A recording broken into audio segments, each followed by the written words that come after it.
waye yake gaskiya, da bari in gaya ma gaskiya, a yayin da aka yi kasafin kuɗi ko da 'yan majalisa sun takura ma gwamnati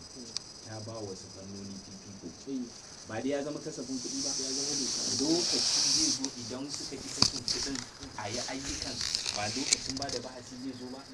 Idan misali aka zo ba a yi ɗin ba, su talakawa ba za su ce wa ya gaza, gwamnati ta gaza da gwamnati gaba ki daya. wasu wakilai idan aka yi doka So a wannan lokacin sai su zo su mana bayani cewar gwamnati bangaren shugabanci gwamna su ne ba su saki kuɗi ba, mu mun yarda da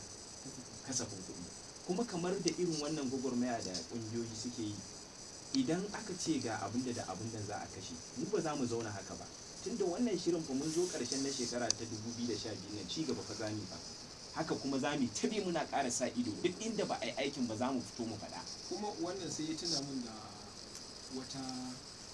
ainihin tambaya da wani ya aiko ya ce to wai misali waɗannan ƙungiyoyin da sita da ctd da ned su da suke ɗaukar nauyin wannan shirin su me riba su?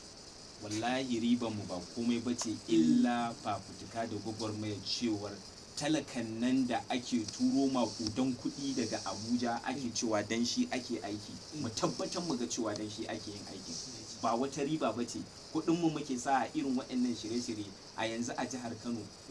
Kano kaɗai muna yin irin wannan shiri wajen guda 3.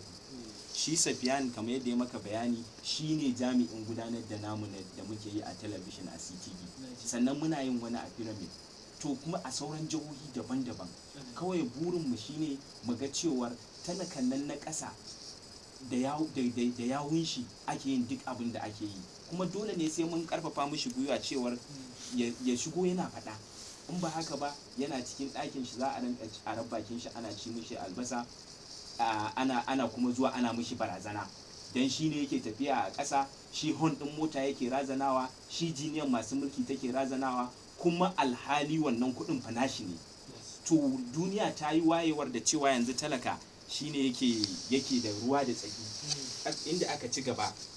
za ka ga cewa talakawa su ne suke gudanar da mulki, ka gane, don sai abin da suke so shugabanninsu